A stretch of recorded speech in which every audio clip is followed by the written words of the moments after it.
안녕하세요, 김호준입니다. 오늘 있을 예정인 문재인 대통령과 시진핑 주석과의 만남을 앞두고 북한이 ICBM까지 쏜 마당에 사드 배치가 더욱 필요해졌다는 논리로 중국을 설득할 수 있지 않느냐 하는 말들이 나옵니다. 양국 이해가 첨예하게 엇갈리는 외교 안보가 그렇게 간단하지가 않죠. 정반대 논리도 얼마든 가능합니다. 미국의 한반도 사드 배치 명분은 간단하죠. 주한미군과 한국을 보호하기 위해. 그런데 이런 논리는 아주 손쉽게 무너집니다. 북한 ICBM은 미국 본토에 떨어지는데 한국에 왜 포대가 필요하냐? 할 말이 없죠. 사드는 포대뿐 아니라 레이더가 중요한 거다. 이렇게 주장한다면 레이더 탐색 범위에 중국도 들어가지 않냐. 결국 중국 ICBM 탐지용 아니냐. 그렇게 영내의 전략적 균형을 무너뜨리는 장면 아니냐. 미국의 대중국 견제 전략의 일환 아니냐. 역시 맞는 말입니다. 사드 배치가 고도의 전략적, 외교적 판단의 결과로 꼭 필요하다면 좋습니다. 하지만 사드 배치 필요성을 북핵으로부터 한국을 보호하니까 이런 미국의 허술한 논리를 그대로 다시 한번 읊어주는 건 적어도 우리 언론은 더 이상 하지 말았으면 합니다. 사드로 인해 우리가 어떤 상황에 들어가는지 제대로 알고는 있어야죠. 김원준 생각이었습니다.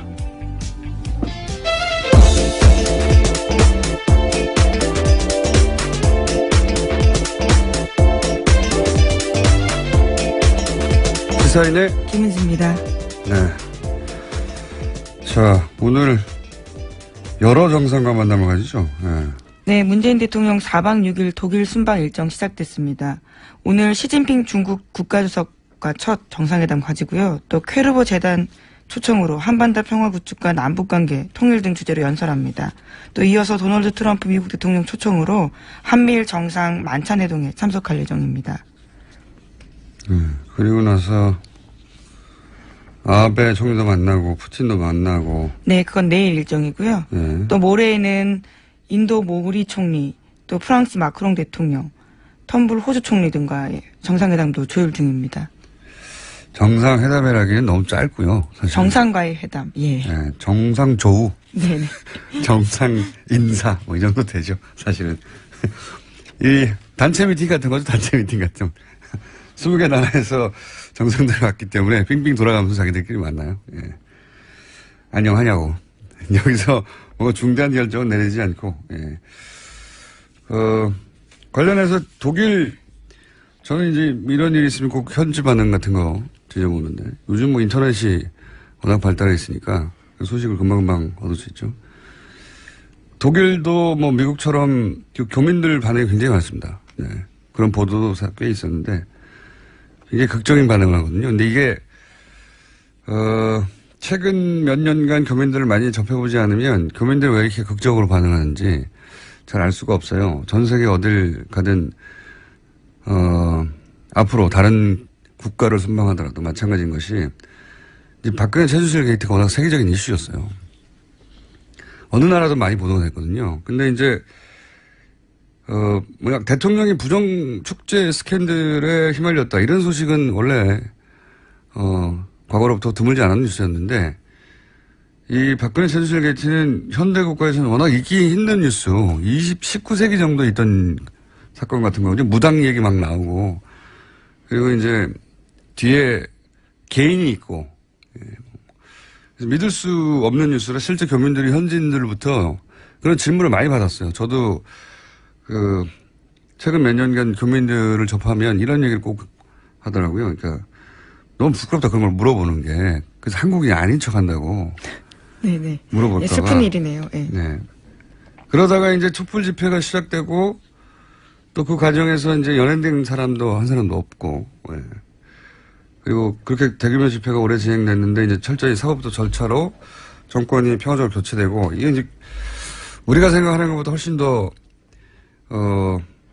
놀랍다는 보도가 많이 있었고, 물론 뭐 매일매일 보도됐다는 건 아니지만, 기억에 남을 정도로 보도가 됐고, 그걸 통해서 이제 새로 대통령이 나왔던 사실 때문에, 정치적 성향은 차치하더라도 그 사실 자체에 자부심을 느끼게 된 교민들이 많아요. 네, 지난 대선 때 재외국민 투표율 이례적으로 굉장히 높지 않았습니까? 그러니까요. 그런 것들만 보더라도. 그리고 원래 해외여행만 가도 막 한국적인 걸 보면 마음이 움직이잖아요. 예, 누구나. 근데 이제 교민들은 훨씬 극적이죠. 거기 살고 있으니까.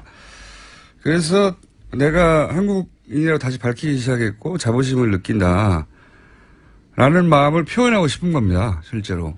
그래서 교민들 반응이 훨씬 진하고. 이번에 메르켈 총리 만났을 때도 문재인 대통령이 이제 메르켈 총리 끌고 교민들 밖에서 기다리고 있는데 그 문 앞, 철문 앞까지 갔다는 거 아닙니까? 독일은 네. 좀 더 특별하죠. 최순실 게이트가 한 축이기도 했었고요. 그렇죠. 예. 네. 그래서 사실은 안민석 의원이 독일 교민으로부터 도움을 많이 받았다고도 하고. 그래서 메르켈 총리하고 우리 언론이 보도했는지 모르겠네요. 메르켈 총리하고 그 교민들 앞에서 기다리는 데 가가지고 막 같이 악수하고 자랑하고 싶었던 거죠. 네. 앞으로 정상회담 내용도 내용이지만 실제 현지에서 어떤 반응이 있느냐 하는 관점에서 보자면 교민들의 반응 굉장히 재밌습니다. 찾아보시면 극적이고. 자, 하여튼 정상회담까지 붙이면 거하고 정상조우들이 연달아 와 있겠네요. 다음 뉴스는요? 네, 어제 북한 언론 매체들이 김정은의 반응을 보도했습니다. 자신들의 전략적 선택을 미국이 매우 불쾌했을 거다라는 식의 이야기인데요. 조선중앙TV에서는 이런 보도가 나왔습니다. 독립절에 우리에게서 받은 선물 보따리가 썩 마음에 들지 않아 할 것 같은데 앞으로 심심치 않게 크고 작은 선물 보따리들을 자주 보내주자고 호탕하게 웃었다라는 겁니다. 네. 조선중앙TV에서 이 정도 개그 코드가 들어간 건 처음 보네요. 네.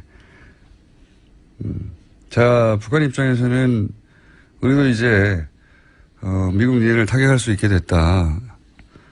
뭐 이렇게 자신감도 없고 신난다는 거겠죠. 그러니까 개그 코드가 나왔겠죠. 네, 선물 보따리를 심심치 않게 자주 보내주겠다고.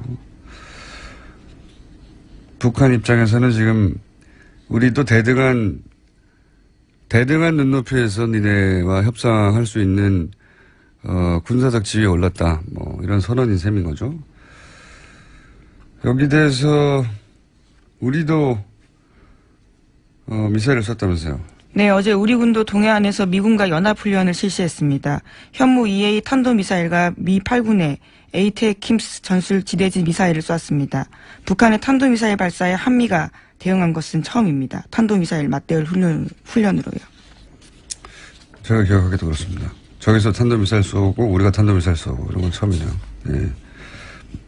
이게 굉장히 그 야당의 논평을 머쓱하게 만들었어요. 자유한국당에서는 NSC만 소집하고 있냐라고 했는데 이런 게 나왔고. 네, 문재인 대통령이 직접 지시했습니다. 그랬겠죠. 누가 지시했겠습니까? 네. 바른당에서도 이제 사드 배치가 지연돼서 북한이 ICBM을 쐈다는 식의 논평도 냈는데 좀 머쓱하게 됐고, 예. 사실 ICBM, 이게 좀 아이러니예요. ICBM을 쏘면서 북한이 사드를 배치해야 된다고 하는 논리가 굉장히 약해져 버렸어요. ICBM은 사드로 막을 수 있는 게 아니거든요. 지금까지 ICBM을 그러니까 북핵 때문에 사드 배치가 꼭 필요하고 그리고 한국을 보호하기 위해서 사드가 배치가 필요하다. 주한미군과 미사일은 미국으로 날아가는데 한국의 포대가 여기 있으면 뭐합니까? 네.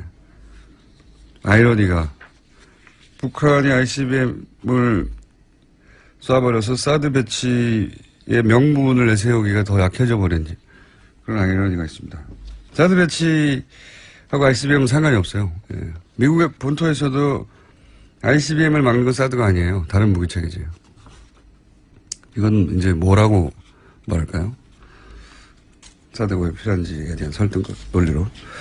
오히려 이 사드의 레이더의 탐지 범위에 중국의 ICBM은 걸려요. 그게 중국의 주장이기도 하고. 예. 그래서 뭐 중국이 지금 미국이 중국 ICBM 발사를 조기 탐지하기 위해서 이러는 거 아니냐 뭐 이런 주장을 하고 있죠. 예. 그래서 중국 ICBM의 격추 확률을 높이기 위한 장비이고 그렇게 되면은 이 영내에서 전략적 균형을 맞추고 있다가 중국 쪽이 굉장히 불리해지는 거 아니냐. 뭐 이런 반발입니다. 중국 쪽에서는. 자, 그건 다음 기회에 다루기로 하고요. 다음 순요. 네, 국민의당 제보 조작 사건 소식 계속 전해드리고 있습니다. 이유미 씨가 19대 대선을 하루 앞두고 이준서 전 최고위원에게 전화를 걸어서 무서우니 그만하고 싶다라고 호소했던 사실이 검찰 조사 결과 드러났습니다. 또한 이 씨는 그날 외에도 이 전 최고위원에게 수차례 전화를 걸어서 심경을 호소했다라고 합니다. 아하. 이게 이제 요 통화는 녹취 파일이 있다는 거네요. 네, 이유미 씨가 그렇게 주장하고 있습니다. 또 제출했다고 하고요. 그러니까요. 녹취 파일이 있는 부분은 이제 주장이 아니라 증거로 보강이 된 거네요. 그러니까 저는 이제 이 대목에서 이준서 전 최고위원이 본인은 이것이 조작됐다는 걸 전혀 몰랐다라고 마지막 순간까지 이제 당에서 함께 이 사실을 알게 된 그 시점 전혀 몰랐다고 하는 건데 굉장히 여러 차례 그만하자고 했다는 거잖아요. 예. 그 중에 어떤 날에 녹취는 등장을 한 것이고 대선 이전에 지금처럼 문제가 되기 이전에. 근데 이렇게까지 그만두자고 할 때는 그만두자고 하는 이유가 있겠거니 생각하는 게 상식이죠. 네, 더불어민주당이 고발한 때였습니다. 그때가요. 문제가 커질 것 같으니까 무섭다라는 취지의 이야기로 들립니다. 고발했으니 그만두자고 하는 걸로만 받아들였다고 하기엔 통화가 여러 차례였다고 하니까 이준서 최고위원이 이제 지금도 몰랐다고 앞으로도 계속 몰랐다고 하는 입장밖에 취할 수 없긴 할 텐데 이유가 있겠거니 뭔가 자료가 부실하거나 불완전하거나 최소한 문제가 크게 있어서 이러는 거라고 생각하는 게 상식인데 전혀 몰랐다고 하니까요. 그 부분은 설득력이 좀 떨어지는데 그걸 밝히는 검찰의 몫이죠. 예, 다음 주는요. 네, 지난달 28일에는 국민의당 이용주 의원이 이유미 씨가 검찰에서 단독 범행이라고 진술했다라고 밝힌 바 있습니다. 그런데 이유미 씨는 검찰 조사에서 이준서 전 최고위원이 파일 조작에 개입했다라고 일관되게 주장했다라고 어제 JTBC가 보도했습니다. 그렇군요. 단독 범행이냐 아니냐 이게 이제 가장 초미의 관심사인데 제가 보기에는 이준서 전 최고위원도 이런 주장이 계속 나오고 이런 정황이 계속 나오면 점점 이권 가능성이 높아질 수 있다고 보여지는 보도네요. 자, 이건 추정으로는 여기까지가 한계이기 때문에 자, 다음 뉴스는요. 네. 최순실 게이트 관련된 소식 계속 전해드리고 있는데요. 어제도 이재용 삼성전자 부회장 재판 열렸습니다. 이 자리에 이상화 전 KB 하나은행 본부장이 증인으로 출석했습니다. 최순실 씨 독일 금고직이라고 알려진 인물인데요. 네, 여러 차례 저희도 소개했는데 네. 드디어 증인으로 나왔네요. 네, 이 전 본부장이 특검에서 한 진술이 일부 공개가 됐습니다. 이 전 본부장은 특검에서 글로벌 영업본부장으로 임명된 이유를 묻는 질문에 대해서 최순실 씨의 계획 아래 제가 본부장으로서 영향력을 행사하게 됐다고 생각했다라고 증언했습니다. 그게 무슨 말이죠? 그러니까 최순실 탓이라는 거죠. 그러니까 본인이 본부장으로 간 것은 최순실이 원했기 때문이다. 그리고 그 자리에 가게 해줬기 때문이다. 그렇죠. 네. 그러면 왜 최순실 씨가 이상화 전 본부장을 그 자리에 가도록 만들었느냐 이게 중요하잖아요. 그게 핵심인 것 같은데. 거기에 대한 자기의 추정도 나와 있습니다. 네. 해외 지사의 선정이나 외환관리 규정, 프로젝트 참여 등 본인의 계산 아래 짠 계획을 자신을 이용하려고 했다라고 보고 있고요. 저희가 계속 추정해왔던 바죠. 네. 해외 인맥도 최순실 씨가 있기 때문에 그런 차원에서 자신을 이용하려 한 것 같다라는 식의 이야기를 했다고 합니다. 그러니까 어쨌든 자기가 그 자리에 갔던 것은 최순실 씨가 원했기 때문이고, 예, 그건 뭐 계속 추정해 왔던 바고, 실제 여러 가지 정황으로 이렇게 드러났고, 그리고 그렇게 대통령 혹은 안종범을 통해서 그런 일을 했다는 건 뭐 보도가 여러 차례 됐죠. 근데 이제 그 이유가, 본인 생각하기에도 여러 가지 해외 사업을 할 때 자기를 필요로 했기 때문이다. 예. 그게 본인 힘으로 처음으로 이제 나왔다는 게 의미가 있네요. 예, 특검 진술이 공개가 되어서요. 어제 눈길을 좀 끌었습니다. 알겠습니다. 다음 뉴스는요? 네, 추경과 관련된 소식도 있습니다. 자유한국당과 바른정당이 불참한 가운데 국회 환경노동위원회가 어제 상임위 중에 처음으로 추경을 의결했습니다.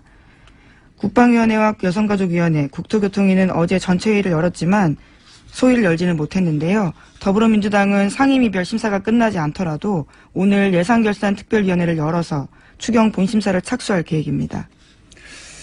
이 추경사는 이렇게 가다가는 어느 시점에 추경 때문에 헌정사상 최초로 직권상정을 하는 모습을 볼 수도 있을지도 모르겠습니다. 추경은 사실 한 번도 통과되지 않은 적이 없거든요. 예. 정권 출범 이후에 2달까지 정부 구성이 안 된 것도 처음이고요. 예. 추경이 통과되지 않고 있는 것도 처음입니다. 그러니까 정부가 출범을 못하고 있는 거죠, 제대로, 사실은. 네, 국회법 따르면 상임위별 예비 심사 끝나지 않더라도요. 정세균 국회의장 판단하에서 회부할 수 있습니다. 그러니까요. 그러니까 추경은 통과되지 않은 적이 없어요. 한 번도 없는데 추경 때문에 직권상정을 하는 모습을 볼 수도 있을지도 모른다는 거죠. 이 상태로 가면. 네. 정부 구성이 2달까지 안 된 경우도 없어요. 예. 장관 임명이나 이런 게. 그게 이제 언론에서는 크게 보도가 안 되고 있는데 만약에 보수 정권에서 이런 일이 있었다면 정부 출범부터 발목을 잡는다고 뉴스가 아주 쏟아졌겠죠. 난리가 났겠죠. 민생 때문에 어쩌다고 추경을 막는 게 아니라 민생을 지금 도탈에 빠뜨리다고도 난리가 났겠고 그런 뉴스가 워낙 없다 보니까 이렇게 오랫동안 이런 일이 벌어지고 있다는 게 대중들한테 잘 전달이 안 되고 있는 거죠. 하지만 엄청나게 붙잡고 있는 겁니다. 엄청나게. 이런 적은 처음이기 때문에. 자, 다음 뉴스 한 2개 정도 더 전할 수 있을 것 같습니다. 네, 어제 홍준표 자유한국당 대표가 취임 후 처음으로 친박계 핵심 의원들과 대면했습니다. 그 자리에서 홍문정 의원은 이런 말을 했는데요. 우리가 전국 정당으로 거듭나려는 상황에서 그런 배려가 좀 있었으면 좀 좋지 않았을까. 호남이 됐든지라는 이야기를 했는데 홍준표 대표가 자신의 측근이자 부산 출신인 이종혁 전 의원을 최고위원에 임명한 것에 대해서 비판한 겁니다. 또 최경환 의원도 이렇게 말했는데요. 지금은 우리 당이 젊은이로부터 외면당하고 있기 때문에 가칭 영라이트 운동이라도 벌여야 하는 거 아닌가라고 말했습니다. 유라이트가 아니라 영라이트. 그러니까 홍 대표가 측근 부산 출신을 임명하자 최고위원회 전국 정당으로 거듭내려는데 부산 출신을 또 경영하면 어떡하냐. 네. 백회 출신을. 최경환 의원은 의원 확정을 위해서 젊은층을 사로잡아야 되는데 영라이트 운동을 하자. 말은 맞는 말이에요. 예.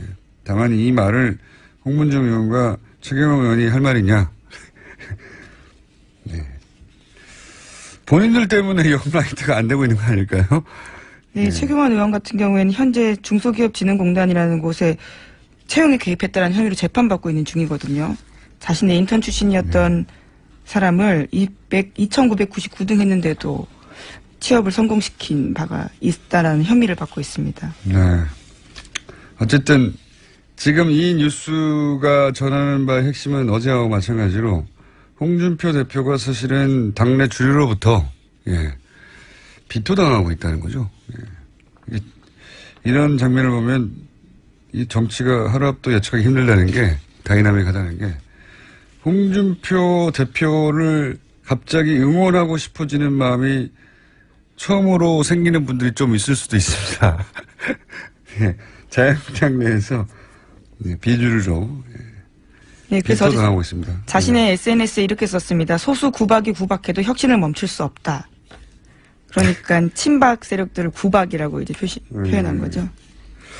알겠습니다. 이 싸움은 뭐 금방 끝날 것 같지는 않고 그래서 원내대표와 대표가 서로 전혀 다른 말을 하고 대표가 이런 말을 하면 원내대표가 뒤집고 정우택 원내대표가요. 원내대표가 뒤집을 뿐만 아니라 인터뷰를 해서 대표가 지금 뭘 모르고 있다는 공개적인 자기들끼리 싸우는 게 아니라 여론전도 하고 있는 겁니다. 예.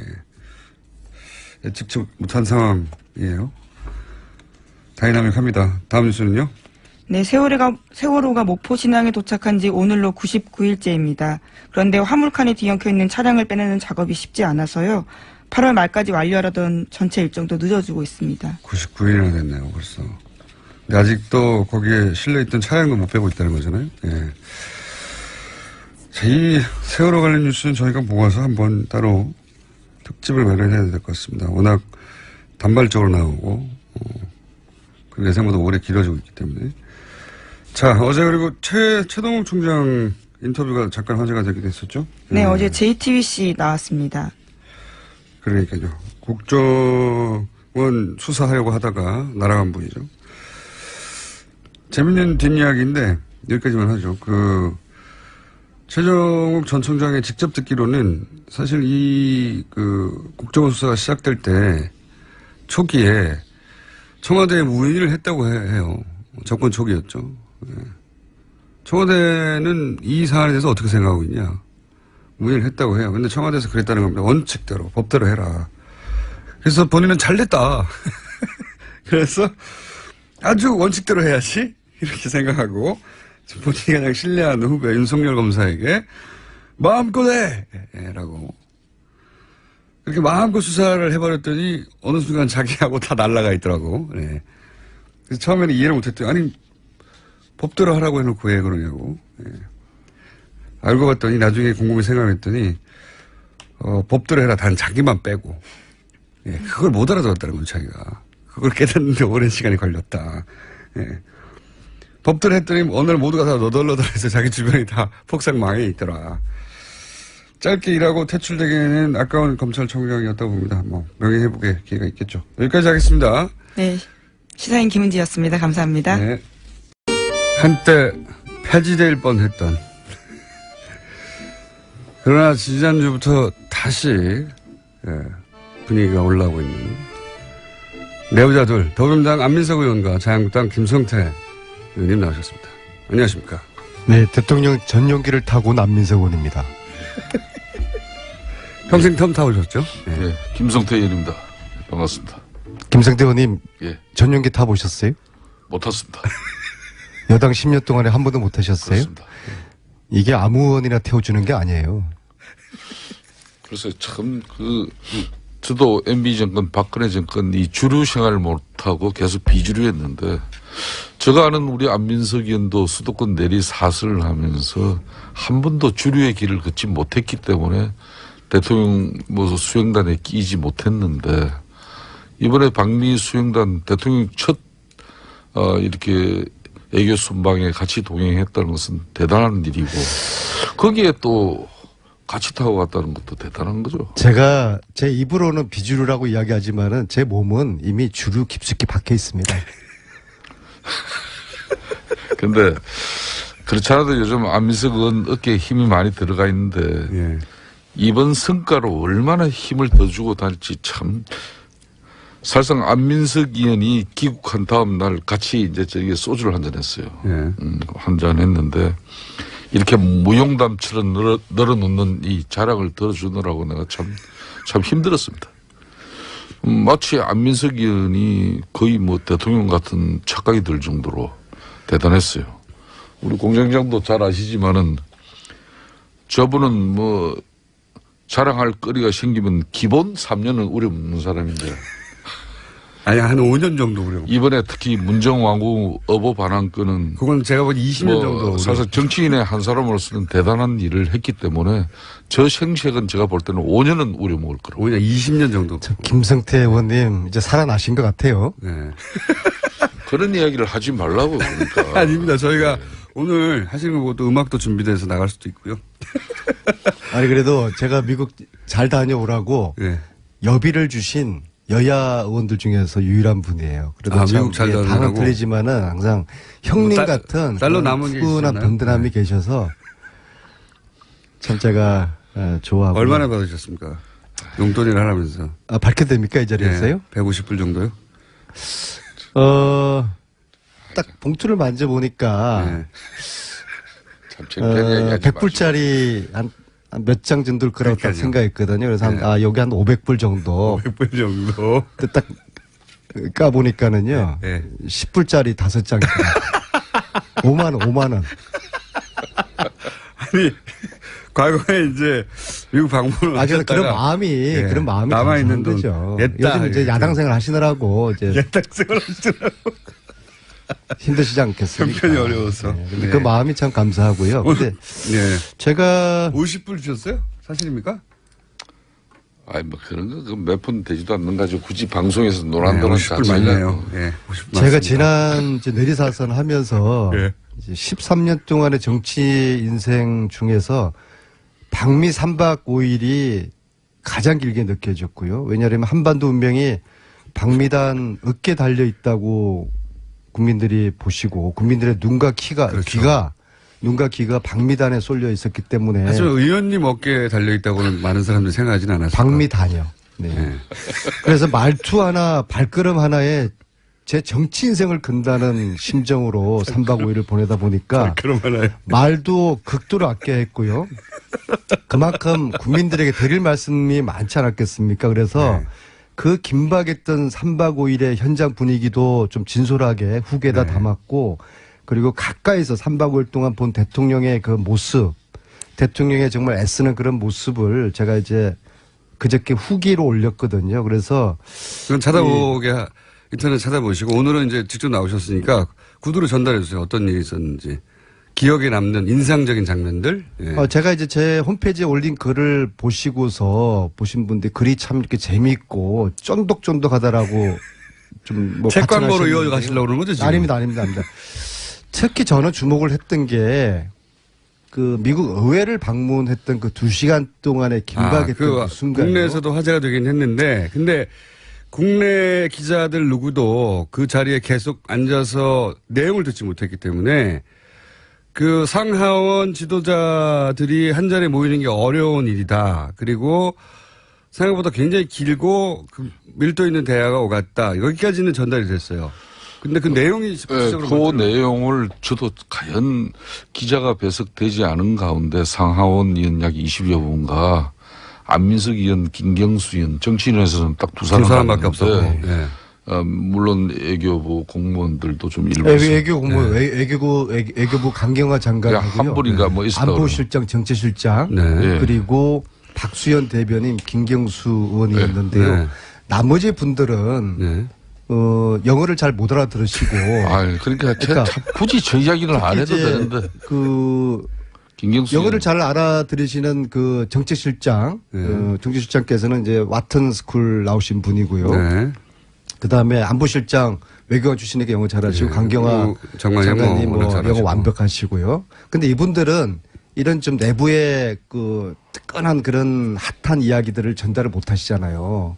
그건 대통령이 할 말이니까요. 그렇죠. 그리고 김경수 의원하고 또 박수현 대변인은 좀 영어가 잘 안 되시니까 자꾸 저한테 옆에서 물어보고 무슨 말인지.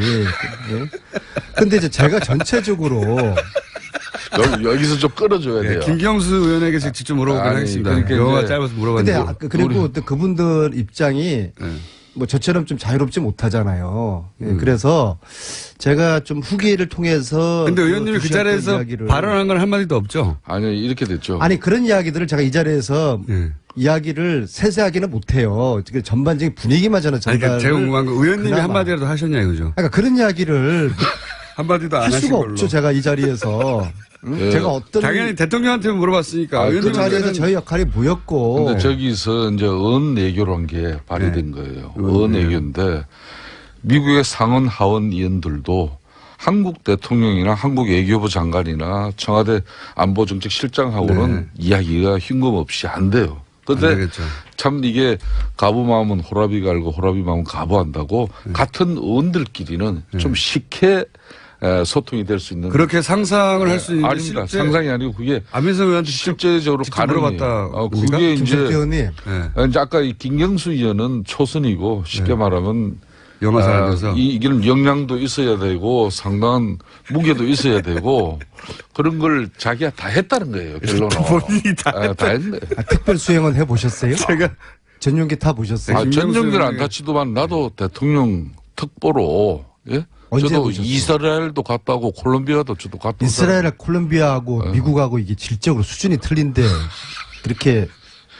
예? 글쎄, 뭐, 질적으로 수준이 틀리게 모르겠고요. 예. 뭐, 늘 미국 패권주의에 대해서 이렇게 비판하시더니 언제부터 그렇게 또 친미주의자가 됐어요. 특히 이번에. 잘 된 거예요. 아주 잘 된 겁니다. 그렇게 하세요. 아니, 근데 실제로 의원님한테 물어봤어요?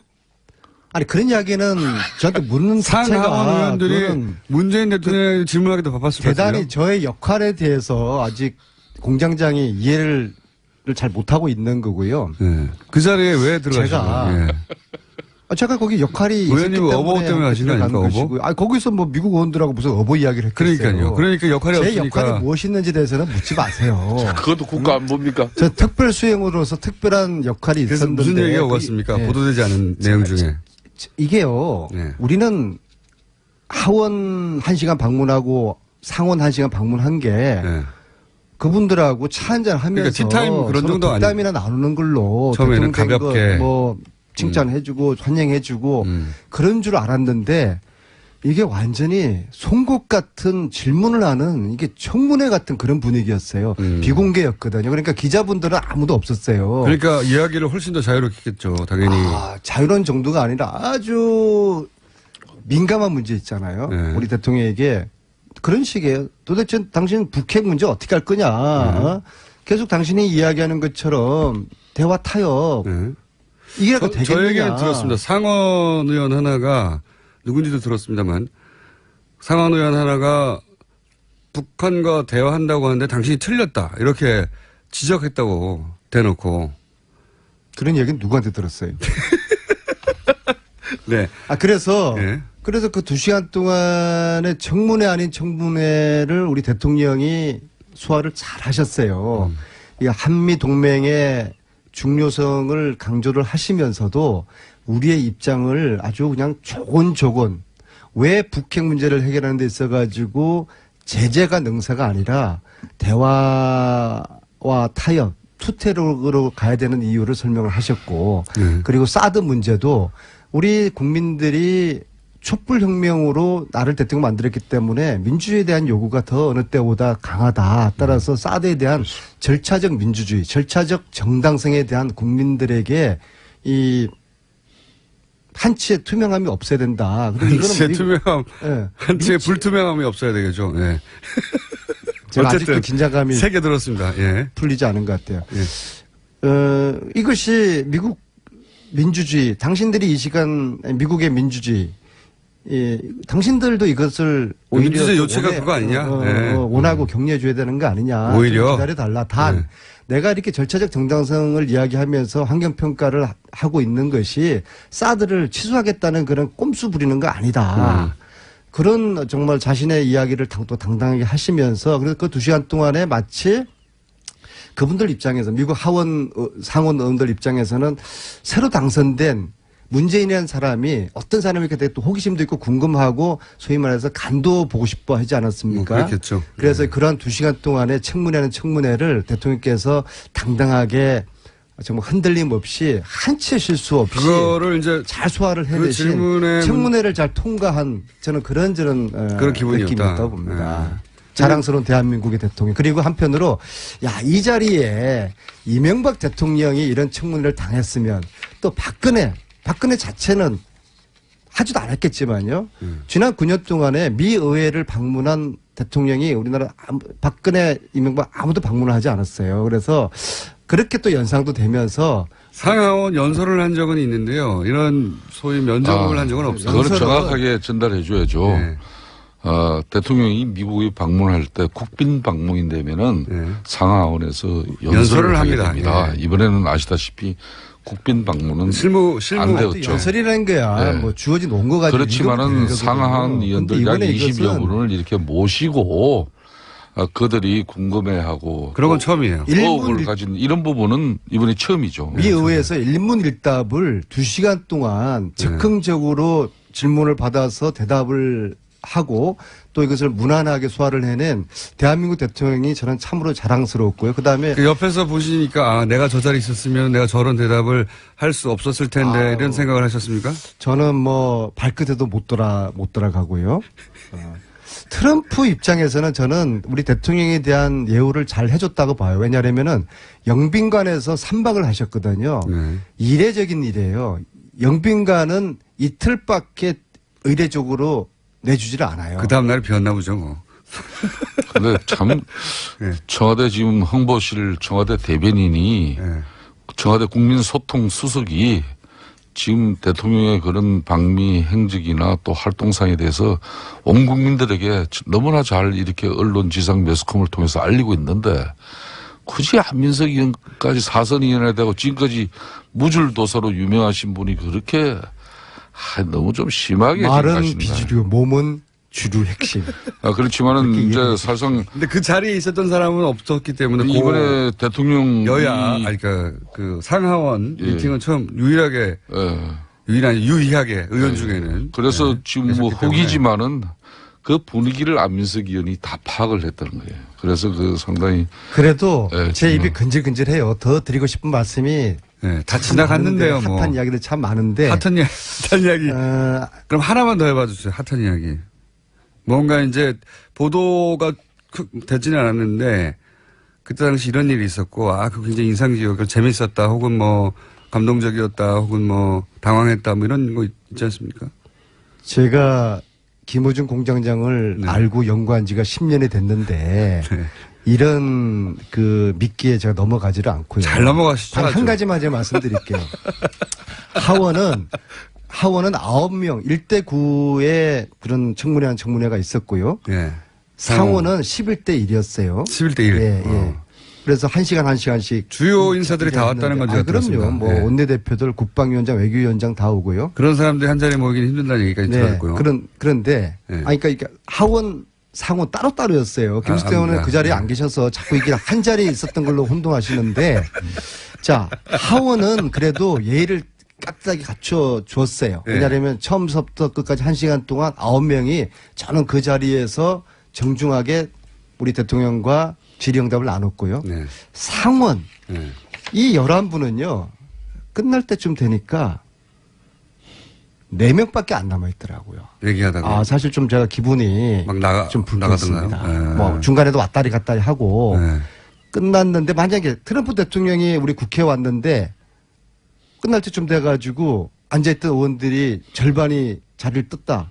이게 상상할 수가 없는 거죠. 그래서 이게 정말 우리 힘없는 나라의 참 서러움. 근데 그게 제가 알기로는 시간 조정을 우리가 그렇게 억지로 했다고 들었어요. 자, 11시 45분까지였어요. 예. 11시 45분까지 예정됐는데 한 10분 정도가 오바됐습니다. 예. 자, 다시 역지사지로 트럼프가 왔는데 트럼프하고 우리 국회의원하고 저하고 김석태 의원을 만나는데 예정된 시간보다 10분이 늦었다. 그런다고 우리가 다른 약속이 있다고 가겠습니까? 1시간이 늦어도 우리는 앉아 있어야 되는 거죠. 우리 정서는 우리가 그런데 힘을 빌려야 되겠다. 거기는 뭐 시간 관념. 우리 정서는 그런데 거기는 또 그렇지 않은 차이가 있는 아니 거죠. 왜 미국의 입장에서 그들을 이해를 하세요? 그러니까 우리한테 우리의 입장에서 예. 그들을 또 한 바라보는 가지 더. 우리의 관점, 중요한 민족의 것은 자존이 이번에 중요한 것이죠. 김성태 의원님. 대통령이 이제 이번에 트럼프를 만나고 특히 미국의 상하 의원들을 만나면서 한미 동맹이 갖는 그런 무게감이나 또 북핵을 비롯한 이런 안보 위협의 이중함을 그런 걸 생각했을 때 이번 방미는 사실상 대통령이 미국 순방길 오르기 전에는 상당히 위험했어요. 이게 제대로 되겠냐 하는 정도까지. 우려가 그렇지만은 많았죠. 방미 결과는 얼마나 많은 선물 보따리를 갖고 돌아왔는지 이렇게 일부 언론은 따지는데 저는 그렇게 해서는 좀 야박하다는 생각이 들어요. 다만 성과물을 만들었어야 하는 순방이었던 것은 신뢰입니다. 그 신뢰를 확보하는데 그래도 상당한 부분 의미를 둘 수 있다 저는. 김성태 형님은 성공적인 저 정도면 올해에 비해서는 약 80%의 저는 성공을 80% 가졌다. 성공 정도 된다. 네. 첫 술에 배부르겠습니까? 이번은 무엇보다도 두 정상이 만나서 한미 동맹의 중요성을 확인을 하고 두 분 간의 기본적인 신뢰관계에 초석을 놨고. 근데 이후에 제가 궁금한 거는 상원 의원 중에 한 사람이 대놓고 당신 잘못 생각한 거라고 남북 대화를 한다는 것은 이렇게 잘못 생각한 거 아닙니까? 라고 질문한 게 아니라 잘못 생각했다고 단정하고 대화를 시작한 의원이 있었다고 하고 거기에 대해서 그 문재인 대통령이 반박을 또 했다고 하는데 그건 공개하실 수 없어요? 누군가로부터 공장장이 전에 들은 모양인데 네. 그 말씀은 아주 틀렸다고는 이야기할 수 없는 정도로만 제가 답하겠습니다. 제가 말한 것이 아주 틀렸다고는 할 수 없다.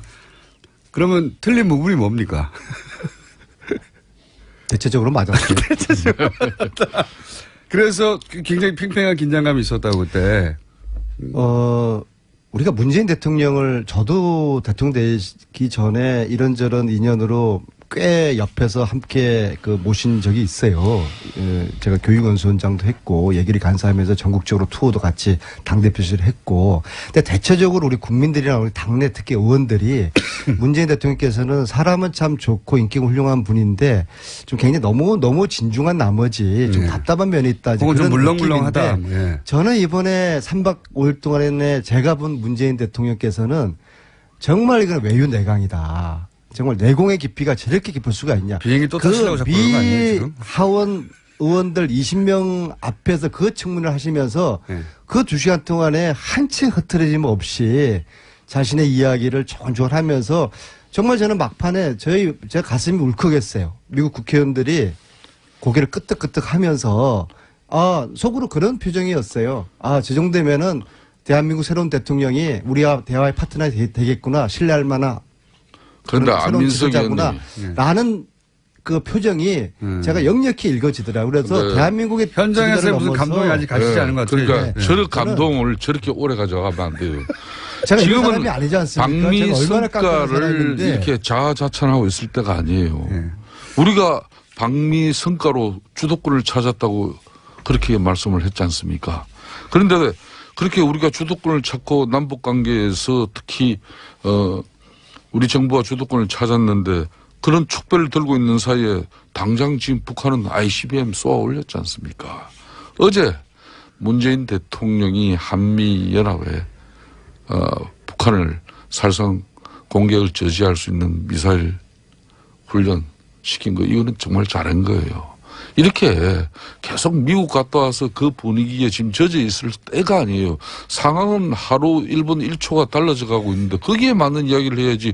왜 안민석 의원님은 말이에요. 오늘 그냥 미국의 대통령 순방길에 이미 그거는 일주일 전에 상황이 돼버린 걸 워낙 가지고. 처음 갔다 온 거고요. 참 옛날에는 안 저랬었는데.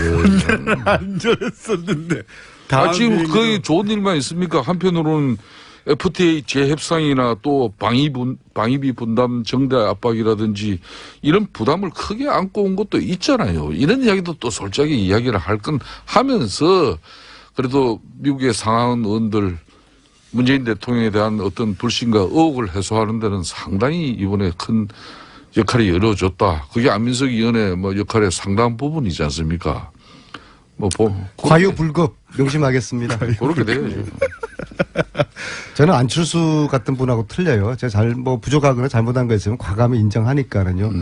아니 안철수 그분은 에서도 항의 들어올 것 같기 때문에 골든 타임을 놓쳐버렸어요. 정치는 사과의 타이밍이 정치는 타이밍의 예술이에요. 자, 그 부분을 거기까지만 하시고요. 왜냐하면 제가 오늘 김성태 의원님에게도 여쭤볼 게 있습니다. 홍준표 대표하고 정우택 원내대표가 왜 이렇게 싸웁니까? 누가 오른 거죠? 아직은 싸우는 단계라고 볼 수는 없는 거죠. 이미 싸우기 시작한 거 같아요. 이분들은 제대로 싸우면은 이런 거는 싸우는 거 아니죠. 제가 볼 때는 이제 누구 말이 옳습니까? 어쨌든 지금 막 붙었잖아요. 홍준표 대표가 이렇게 하자고 지금 여당 하는 거 좀 도와준 다음에 봐가면서 공격하자고 했는데 아니다. 정우택 대표는 지금 홍준표 대표가 당내 분위기를 잘 모른다. 이걸 공개적으로 얘기한다는 건 사실 싸우고 있잖아요, 이미. 당대표로서의 역할과 역량, 소신, 의지 중요하게 지금 내비칠 때고요. 또 원내대표는 원내 사령탑으로서 교섭단체 간의 모든 협상의 정권을 가지고 있다고 판단들 하고 있습니다.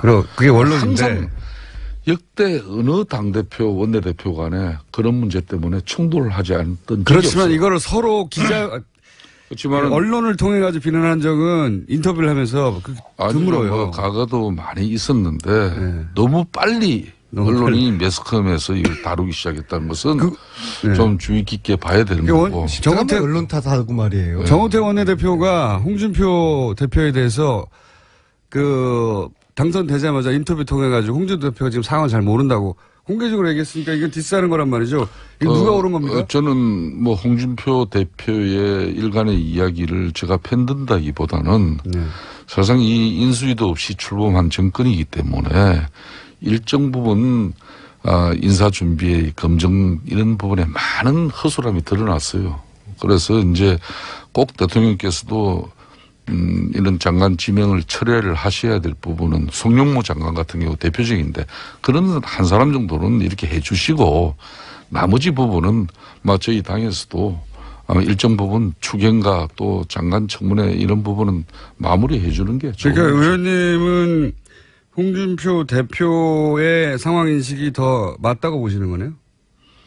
그 당대표로서 지금의 여야 관계에 이게 너무 지난하게 가니까 또 새로운 야당의 입장을 우리가 이제 견지해 볼 필요가 있다는 게 분명히 홍 대표의 생각이에요. 그렇지만은 정우택 대표는 또 지금까지 한 2달 동안 교섭단체 대표로서 여야 관계에 또 힘의 균형을 위해서 또 애쓰는 부분이 있기 때문에 둘 중에 한 사람 편을 들어야 하면 의원님은 누구 편을 드시겠습니까? 참 하여튼 김우중 공장장은 지금 초등학교 1학년 3반 애들 데리고 방송하는 식으로 엄마가 좋아, 아빠가 좋아. 오늘 대화 내용이 그랬어요. 그런 식으로 아니, 모처럼 홍준표 대표가 맞는 말을 하신 것 같아요. 네. 자, 정권을 문재인 대통령에게 국민들이 주었으면은 문재인 대통령이 원하는 개각을 할 수 있도록 해보라고 한번 하고 기회를 줘야 되는 것이죠. 그런 다음에 그리고 평가를 하자는 게 그렇죠. 홍준표 그렇게 대표의 반대했던 이야기고. 강경화 외교부 장관 이번에 훌륭한 역할 정말 이분 제가 보니까 철의 여인이더라고요. 연인이요?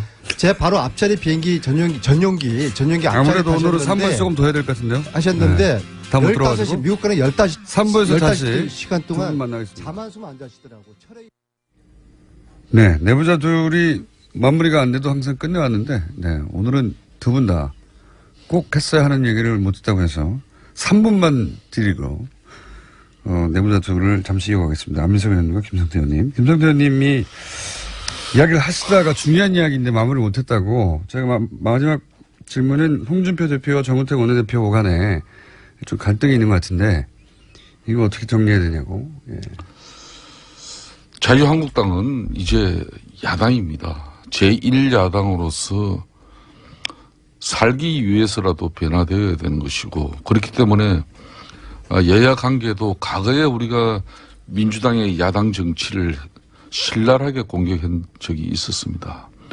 지금 우리가 야당 되었다고 해가지고 그 방식 그대로 지금 우리가 야당 정치에 한다는 것은 국민 정서에 맞지 않아요. 그렇기 때문에 이번에는 홍준표 당대표도 이제 지금까지의 독단적인 때로는 가한 발언이나 또 당이 전체 하나로 끌어갈 수 있는 그런 어려움을 야기시킬 수 있는 발언도 많이 했습니다만은 그렇지만은 지금은 여야 관계를 통해서 추경 문제라든지 또 장관 청문회 문제라든지 정부 조직 개편 법안 이런 문제는 조속하게 처리하고 넘어가는 거 맞아요.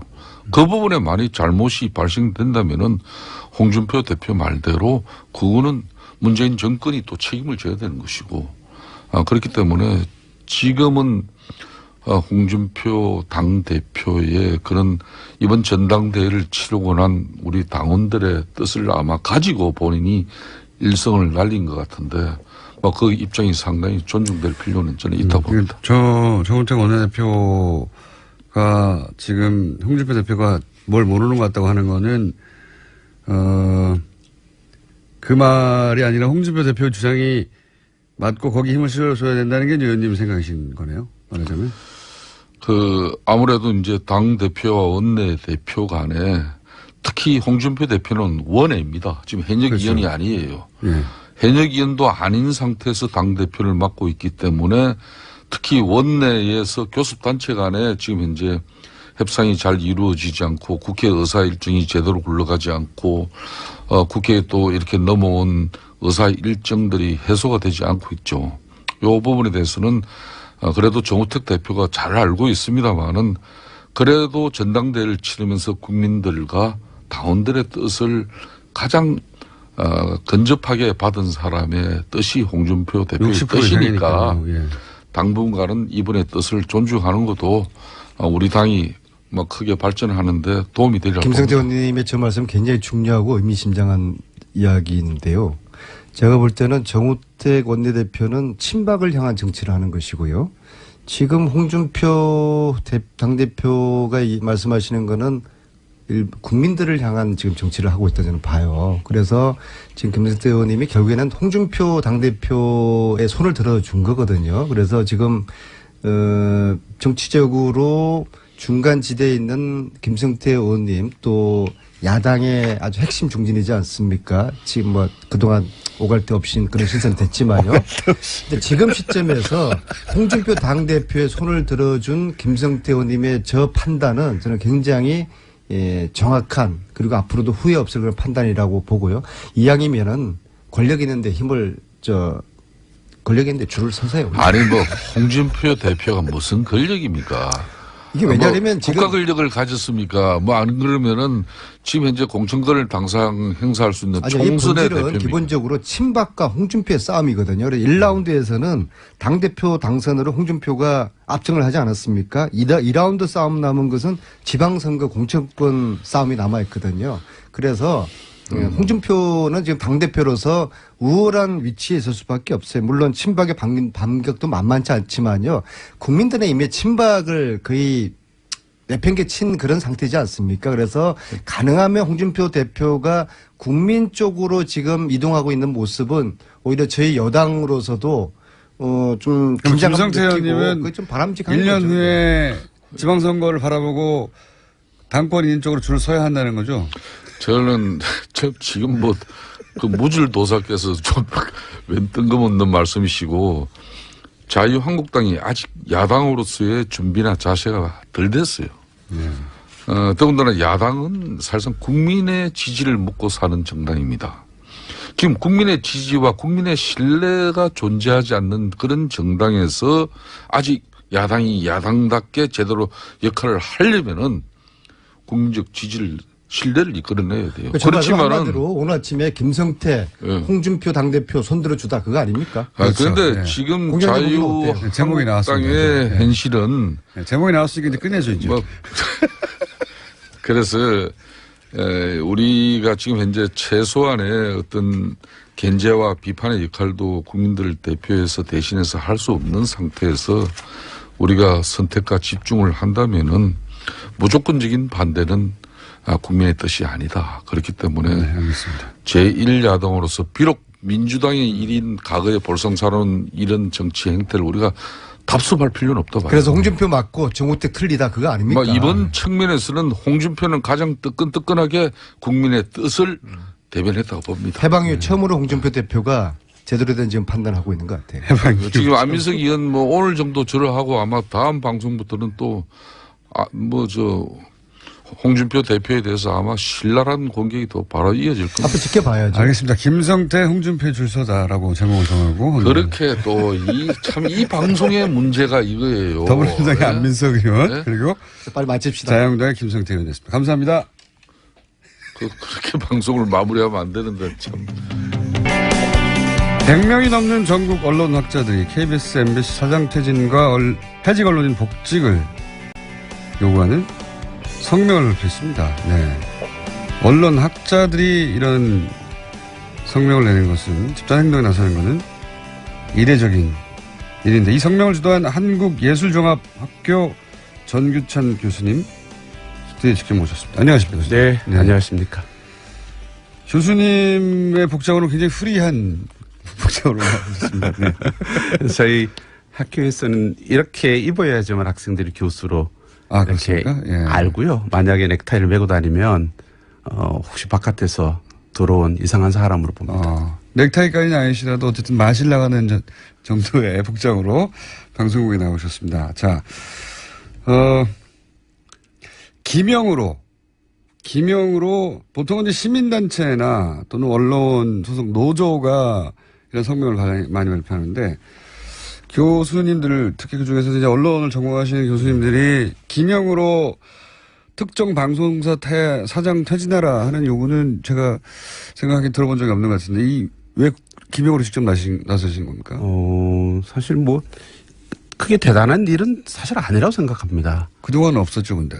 예, 좀 이름을 내걸었지만 뭐 거룩한 말들, 뭐 언론적인 이야기들 할 때는 그렇죠. 이름을 이제 좀 싫었죠. 예. 그러나 누굴 콕 찍어서 나가라든지 예. 또 이름을 거명하면서 들어오라라고 했을 때 이름을 건다는 건 좀 부담이 됐던 모양이에요. 그래서 이제 조금 더 많은 분들이 참여할 수 있었을 텐데 인원이 그래도 한 125명 된다는 그런 부담도 있었지 않나는 생각은 듭니다만. 원로학자들이 기명으로 특정 사장을 퇴출시키는 성명에 동참한 핵심적인 이유가 뭡니까? 간단하게 촛불의 명령을 따르는 거고요. 이 촛불이 공영방송 언론도 공범이라고 지명했고 그 공범했던 체제에 있고 가장 탑에 있고 그 많은 책임을 지고 있기 때문에 촛불이 혁명의 정신을 쫓아서 촛불이 명령한 언론 자유, 방송 독립을 이루기 위해서는 그 안에 있는 가장 책임 당사자를 내리고 또 책임 있게 그 안에 들어가서 역할할 수 있는 사람들을 들이기 위해서도 그 부분의 변화는 필요하다는 입장이었습니다. 그런데 이제 법적으로 보자면 이분들의 임기가 보장된 MBC 사장 같은 경우에는 제가 알기로 거의 3년 가까이 남아 있고요. 네. 그렇죠. 법적으로는 임기가 보장됐는데 구체적으로 위법한 사항이 뭐 형사적으로든 민사적으로 확실하게 드러나지 않은 상황에서 물러나라고 하는 것은 부당하다고 얘기하지 않겠습니까? 당사자들은? 많은 분들이 그래서 그 지난 2008년 정윤주 사장 건을 자꾸 비교해서 이야기하는데요. 네. 그러니까 그때 KBS, 그러니까 새로운 정권이 들어서고 정권에서 특별히 하자가 없자 정권에서 찍어 누르고 결국은 이제 물러나게 만들었던 그런 강제로 정권이 공영방송의 사장을 물러나게 한 것과 무엇이 다르냐라고 이제 묻게 되는 거죠. 다시 기억을 우리가 정확히 해야 되는 거죠. 2008년 때 한번 보시면 KBS 앞에 예. 가스통을 둔 군복 입은 아저씨들이 그렇죠. 출격을 했었습니다. 보수단체들이. 예. 예. 공영방송을 빨갱이 방송이라고 지목했고 정윤주 사장을 따지고 보면 이제 빨갱이 방송의 사장으로 사장으로. 지목했었죠. 그렇게 아래로부터 이제 밀어붙이고 위로부터 이제 찍어서 정윤주 사장을 내몰았던 거죠. 법적 책임도 물었었고. 그렇습니다. 예. 근데 지금은 다르죠. 우리가 언제 뭐 가스통을 들고 우리가 KBS에 가는 거 아니지 않습니까? 그래서 정권이 나서서 찍어서 사장을 내쫓아 보내는 게 아니죠. 우리는 오직 촛불의 명령을 따르고 있을 따름입니다. 그리고 어떤 하자가 있는지 여부는 조사하자는 것이죠. 우리가 진상조사위원회를 국가와 대통령, 국무총리 정 안 되면 문화부가 블랙리스트에 대해서 진상조사위원회를 꾸렸듯이 책임 있는 어떤 국가기관에서도 정확히 조사하자. 그래서 하면 우리가 생각했을 때의 그 비리와 부정과 불의는 분명히 다 드러날 것이다.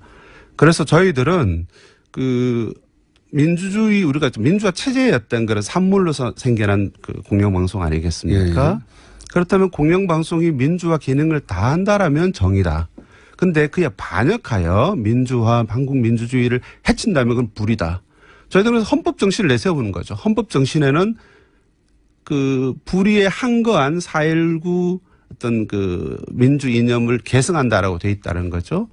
그렇게 본다라면 공영방송의 정신을 지키고 했던 케이스를 내려오려고 하는 것은 불이지만 그 민주화 정신을 계승해야 될 공영방송을 오히려 민주공화제의 어떤 반역의 기관으로 만들어낸 주장에 대해서는 논리를 책임을 물어야 된다라는 생각입니다. 기본 논리는 알겠고요. 그러니까 민주주의의 기본 원리에 반하는 그런 결정이나 혹은 방송이나 혹은 뭐 정권과의 결탁이나 이런 게 있었다라고 보시는 건데 좀 더 구체적으로 그러면 이 사장들이 물러나야 하는 이유는 뭐라고 생각하길래 언론학자들이 나서신 겁니까? 그러니까 좀 더 구체적으로 이런 사건들 뭐 이런 사례들이 있지 않냐.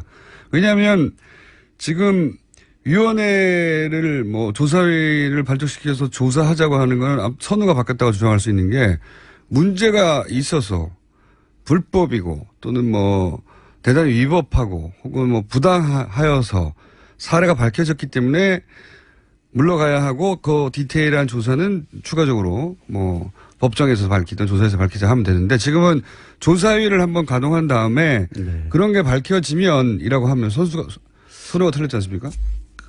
근데 만약에 그렇다면 세월의 경우는 어땠었을까요? 세월의 경우도 똑같지 않았나요? 국가가 모든 것들을 감추고 드러내지 않아서 많은 의혹과 의문이 제기가 됐고 그 유감이 촛불로 폭발해서 상세한 내용들을 알아보자라고 하는 그러니까 국가의 책임 있는 태도가 이제 나타나기 시작한 거죠. 그러니까 이명박 박근혜 정권 동안에 야, 근데 국정원이 어떻게 공영방송 탄압에 개입했는지 우리가 어떻게 합니까? 사장이 어떤 명목으로 블랙리스트를 만들어서 출연진 금지를 시켰는지 우리는 사실은 모르는 거죠. 그러나 사실은 있었던 거죠. 그리고 최승호라든지 이런 등등의 해직 언론 아주 정말 유능한 저널리스트들을 어떤 목적으로 해고했는지 그 과정이 이사장이나 사장이 했던 그런 판단으로 되는 건지 아니면 정권에 들어왔는지 아니면 뭐 누가 들어왔는지 우리는 모르는 거죠. 뭐 그동안 있었던 그런 불합리한 결정들이나 또는 보도들에 대해서 원인 규명을 해보자고. 원인 규명을 해야 됩니다. 왜 이런 일이 있었는지. 그렇습니다. 그런 차원에서 국가가 정권이 책임 있게 이 국가가 언론과 공영방송 수준에서 최소한 부도가 나버린 부분에 대해서 책임지고 진상규명하라라는 것이고요. 그런 부분에서 지금 사실은 방해의 공작을 하고 있다고 저는 보는 거죠. 공영방송이. 그런 점에서 공영방송이 제대로 이런 부분에서 어떤 규명이라든지 진실의 보도가 가능한 수준으로 하기 위해서도 책임 있는 당사자는 그 언론의 공론의 장으로부터 후퇴하는 게 맞다. 저희들은 그렇게 요구를 하고 명령을 하는 겁니다. 물론 뭐 구체적인 사례들은 예를 들어서 뭐 MBC의 노조나 MBC의 구성 혹은 KBS의 구성원, KBS의 노조로부터 들어야 되겠죠. 구체적인 일을 그분들이 겪었으니까요. 네. 그분들이 뭐 예를 들어서 최근에 KBS 기자 한 270여 명이 말씀하신 대로 KBS 사장, 뭐 이사장 퇴진을 요구하면서 총파업에 들어갔습니다. 네. 어제였나요? 네. 제작과부도 들어갔고 MBC 내에서도 그 직종별로, 직제별로 그런 성명과 활동을 한 지가 오래됐죠. 오래돼서 내부적으로는 그런 문제에 대한 공감대가 어느 정도 있는 것 같은데. 맞습니다. 그래서 구체적 사안은 그럼 거기서 들어본다고 치고, 그럼 언론학자들이 요구하는 거는 이런 움직임이 있고 실제 문제가 많으니까 가만히 있지 말고 정부는 그러면 조사위를 구성하라. 이 첫 번째 요구입니까? 예. 우리 4개 내세운 요구 중에 하나인 건 분명하고요. 네. 이 싸움을 언론사 공영방송 내에 있는 사람들에게 국한시키거나 그렇게 전부 다 맡기지 않겠다라는 단호한 결심입니다. 그러니까 그들끼리만 싸우고 잘 안 알려지고 있는데. 현재는 고립되어 있는 거죠. 밖에 있는 같은 영역의 전문가인 우리가 네. 좀 더 자유로운 우리가 이분들을 도와줘야 되겠다. 아닙니다. 아닙니까? KBS, MBC 이사장, 예. 박문진 이사장, 공영방송의 가장 중요한 기관에 언론학자들이 참여했었죠. 예, 예. 그 책임을 우리는 스스로 물은 겁니다. 아, 우리도 참여했었는데. 그렇습니다.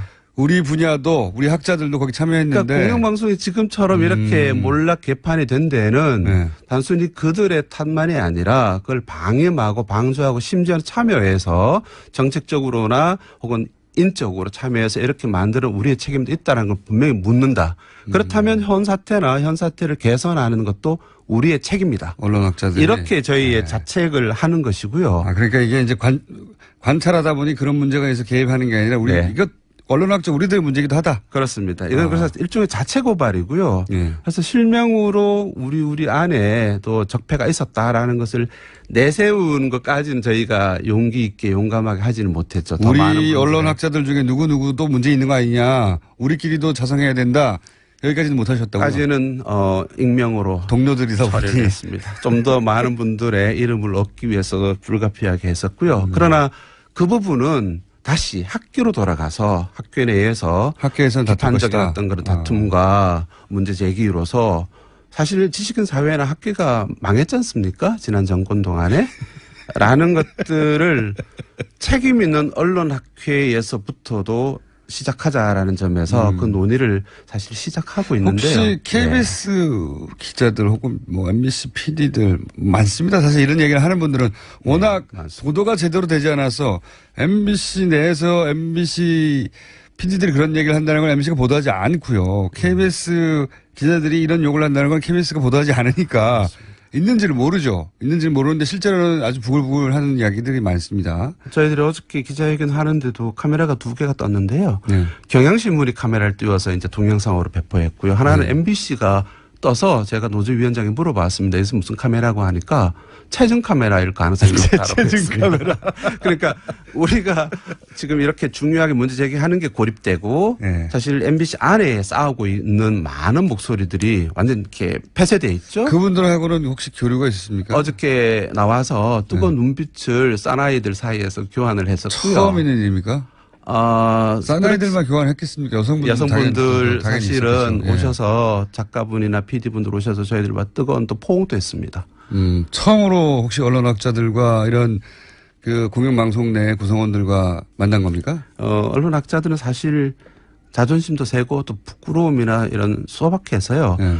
이렇게 서명은 하지만 직접 가서 하진 직접 않는다. 나서 이렇게 하긴 되게 어려워서 의외네요, 그것도. 예, 그래서 직접 그 걸음을 했고 많은 분들 MBC 그렇게 기괴하게 큰 거 처음 봤다라고 하신 분들조차 있었습니다. 그 방송국이 상암에. 근데 이사 가고 나서 그 MBC를 처음 가보면 언론학자들이 현장에 가보셔야죠. 하나는 뭐 수치감이고 하나는 불쾌감이고 하나는 거리감들이 있어서 우린 학자니까 이런 것도 있군요. 또 꼴보기 싫었던 측면도 아니겠습니까? 싫었던 측면도 있고. 이런 언론학자들이 나서서 공영방송에 공개적으로 문제 제기를 하는 것은 내부적으로 힘들게 싸우시는 이 구성원들한테는 큰 힘이 되겠네요.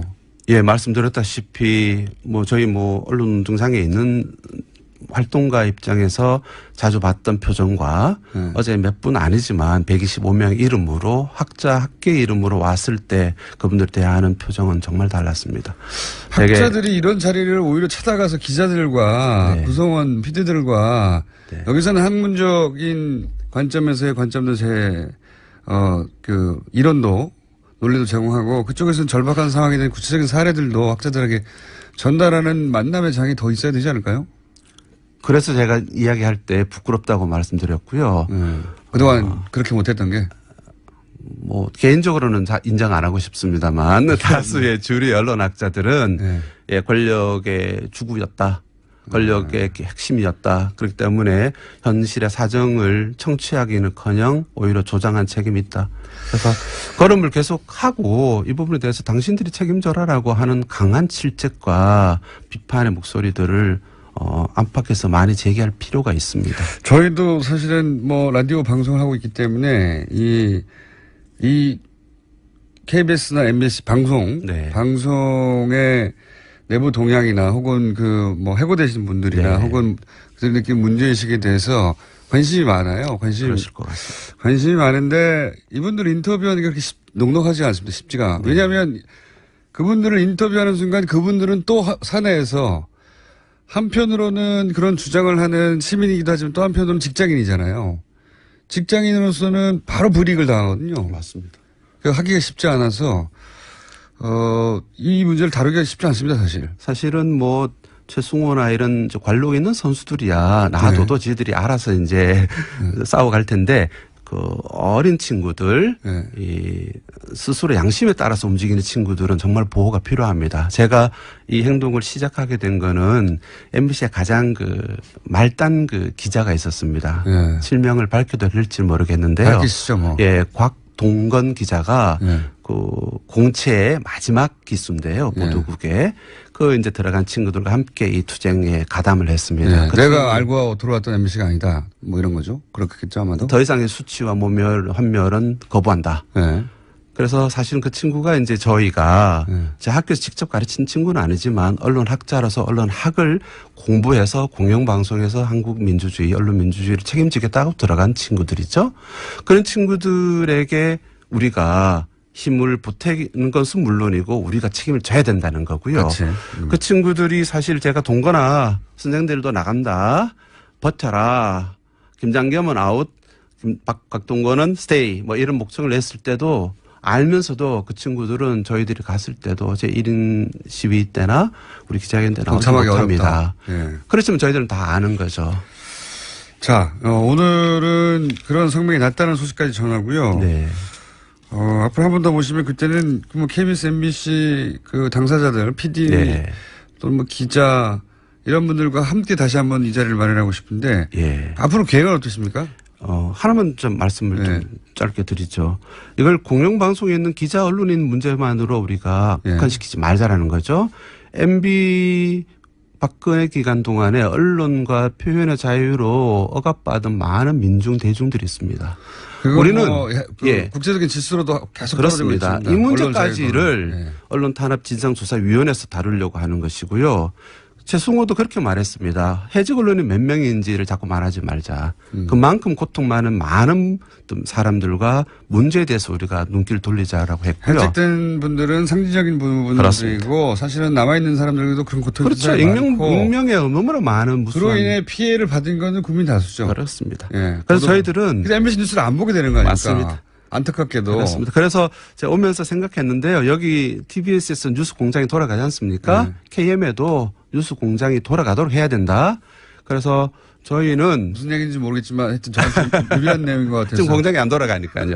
그래서 저희들은 글을 쓰고 KM, KBS, MBC에서도 KBS와 MBC에도 그들의 뉴스의 정상적 뉴스의 공장이 돌아가도록 한다. MBC의 뉴스를 생산하는 뉴스 데스크의 공장 기능이 상실됐다.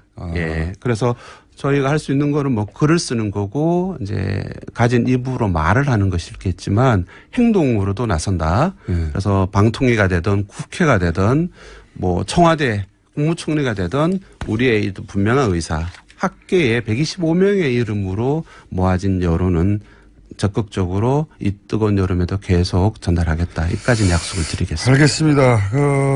학자들이 더 많이 동참할수록 그리고 어느 시점에 기자들 그리고 PD들 내부 구성원과 함께 나오실 수 있는 시점쯤에 한 번 더 모시기로 하겠습니다. 꼭 그렇게 해 주십시오. 오늘 말씀 감사합니다. 지금까지 언론 학자들의 성명을 주동한 한국예술종합학교의 전유찬 교수였습니다. 감사합니다. 예, 고맙습니다. AS 오늘도 누가 누구 멀리서 듣나 많이 왔습니다. 아프리카 출장 왔는데 7시간 시차인데 매일 뉴스공장을 청취하고 있습니다. 네, 뉴스공장 때문에 데이터 로밍을 이용했어요. 잘하셨습니다. 어차피 매일 막혀서 교통정보 따윈 필요 없다. 자카르타에서 듣고 있습니다. 어차피 오늘도 막히겠지. 자카르타고요. 시애틀 우체부입니다. 라고 권종상 씨가 이름을 밝히면서 본인 사진을 보내오셨는데 이번에 안민석 의원이 미국 방문했을 때 같이 찍은 사진이라고 사진까지 보내셨는데 굳이 사진까지 보내주지 않으셔도 됩니다. 연애와 국제정치 한번 해주세요. 연애와 국제정치. 제가 과거에 윤도현 씨 방송에 잠시 고정으로 나갈 때 연애 상담을 해달라길래 이 엄중한 시국에 어떻게 연애 상담만 하냐고 연애와 국제정치라는 코너를 만들어가지고 국제정치를 약 20초 얘기하고 연애를 20분 얘기한 적이 있습니다. 재밌었었나 보네요. 네. 언제 한번 단발성을 한번 해보겠습니다. 자, 여기까지 하겠습니다. 자, 김진애 박사님. 오늘은 평소보다 조금 시간이 길다고 제가 그랬더니 뭐가 기냐고. 길게 김어준 공장장께서 말씀을 조금 덜 하시면 길어지지요. 네, 제가 가능하면 참아보겠습니다. 오늘은. 네. 그러면 재미가 없죠. 아니 제일 많이 듣는 멘션 중에 하나가 김원준 공장장 좀 그만 얘기하라. 김치내 얘기 좀 듣자. 저는 모든 코너에서 그 말을 듣습니다. 그런데 그거 빠지면은 김어준이 아니죠. 그거는 뉴스에 그렇죠. 재미없어요. 그럼요. 네. 다들 압니다. 네. 그러니까 너무 우리도 다 감당하고 있습니다. 감당할 만한 수준이에요. 참을만하다. 네. 자, 김진애 박사님이 참을만하다고 하시니까 이 코너에서 김우진 너 좀 다물어라 하는 이야기는 계속 해주세요. 그래도 각자 하고 싶은 얘기 하는 거죠. 뭐 청취자들도. 오늘 주제 뭡니까? 오늘 사실은 주제가 없는 날인데요. 주제가 없는 날에 제가 이제 고민을 좀 털어놓으니까 왜 도시 이야기인가, 왜 이 코너가 어떻게 시작이 됐고 지금 사실 이제 10달째 들어가요. 그러니까 예. 이제 온갖 얘기를 했죠. 온갖 얘기를 했고 저 10달째면은 이제 애 하나 난 거거든요. 애 하나 낳는데 야 이거는 이제 어떻게 키워야 되나 말아야 네. 되나 뭐 이런 고민들. 도시 이야기를 주제로 책 내자고 하는 출판사는 없나요? 뭐 한 10군데서 들어왔어요. 그래요? 그래도 안 그래도 제가 지금 그럼 출판사들은 제안할 때 컨셉을 제안할 거 아닙니까? 컨셉도 제안하죠. 우리는 컨셉을 모르는데 출판사는 이미 뭐 물론이죠. 어떻게 하면 잘 팔리나. 네. 근데 저도 뭐 그런 건 있어요. 이거 뉴스공장 덕분에 도시에 대한 주제를 좀 책을 좀 많이 팔아볼 수도 있지 않나. 왜냐하면 제가 여러 종류의 책을 썼는데 저도 뭐 상당히 베스트셀러 작가라고 하는데 도시에 대한 책은 제가 의무감으로 쓰지만 뭐 얼마 안 나갑니다. 뭐 기껏 나가요. 5만 부 나가는. 사실은 뭐 본업은 도시건축가인데. 근데 뭐 실제로 건축 얘기는 조금 더 나가요. 집 예. 얘기나 이런 건 더 나가는데 도시에 대한 얘기는 사실은 이게 안 나가거든요. 예. 그거 안 나간다는 게 이제 바로 뭐겠어요. 별로 관심이 없는 겁니다. 혹은 잘 모르거나요. 아니요. 그러니까 그래서가 아니고 모두의 것이라고 얘기할 때는 별로 관심이 없습니다. 그러니까 도시라고 하는 건 내 거기도 하지만 모두의 것이기 때문에 내가 별로 관심 없어도 돼. 집은 소유할 수 있지만. 집은 내 거지. 그래서 건축에 관심이 있는데. 그리고 도시는 내가 소유할 수 없잖아요. 그리고 건축은 뭐 이런 또 환상이 있어요. 좀 멋있어지고 싶지 않아? 뭐 이런 거 있잖아요. 나도 멋있게 살고 싶어. 뭐 이런 거. 내 집은 내 마음대로 할 수 있지만 네. 도시는 내 마음대로 할 수 없으니까. 그리고 도시가 이제 근데 도시에 이제 여기서는 굉장히 재밌어 하는데, 공장장은 이제 음모와, 그러니까 도시라고 하는 게 여러 측면이 있는데, 권력과 음모가 비리와 이런 게 이제 총체적인 데가 도시 아니에요, 말하자면은. 도시에서 다 일어나니까. 그러니까 도시는 정말 그 죄악의 소굴입니다. 소돔과 고모라. 예. 그런데 이제 그거 얘기를 하는 게 이게 시사 이야기에서는 또 김원중 공장장이 재밌어 하니까 더 재밌을 수가 있는데, 이게 책으로 나오면은 재미가 없을 수도 있어요. 제가 그러면 구석에 사진을 넣어서 마치 그래서 제가 제 이야기는 하나도 안 등장하지만 제가 무슨 생각을 다 하고 있냐면은 책 제목으로 김진애의 도시 이야기가 아니라 어중과 진애의 도시 이야기를 해볼까? 책을 팔기 위해서. 그러니까 도시에 대한, 그러니까 책을 팔기 위해서는 아닙니다. 저는 책은 꽤 팔고 있는 사람이기 때문에. 근데 도시에 대한 거를 분들이, 그러니까 제가 출판사뿐만이 아니라 굉장히 많은 독자들한테 책 써주세요라고 이제 얘기를 듣고 있는데, 문제는 책을 쓰고 이제 안 읽으신다는 거지. 쓸 수는 있으나. 그 다음에 또 하나가 오늘 이제 이 도시 이야기 저거 할 때. 왜 이 코너가 그러면 정해졌느냐. 그러니까 저도 그게 궁금했어요. 그러니까 그걸 모를 리가 없다. 방송인도 다 알아요. 작가들도 알아요. 저희 작가들이 네. 기본적으로 박사님의 팬이고요. 오랜. 그건 물론. 아니, 저도 걸크러시 된다니까. 팬이고요. 네. 그리고 박사님이 하실 수 있는 이야기는 다른 데서 들을 수 없다. 네. 이런 것도 있고, 정치도 하셨고, 도시도 이해하시고, 그리고 건축도 하시고, 사실 다룰 수 있는 주제가 광범위하다. 라는 데 출발했죠. 실제로 광범위한 주제를 다뤘어요. 아까도 김어준 공장장은 뜨뜻미지근한 거 알았어요, 저는. 그거는. 아니, 거기에 대해서 제가 김진애 박사님이 워낙, 박학다식 하시고, 분야의 전문가시니까. 이런 소리까지 들어가면서. 재밌다. 네. 왜냐면 제가 많은 코너 아이디어들 중에 킬한 것도 많거든요. 그렇겠죠. 그거 싫어라고.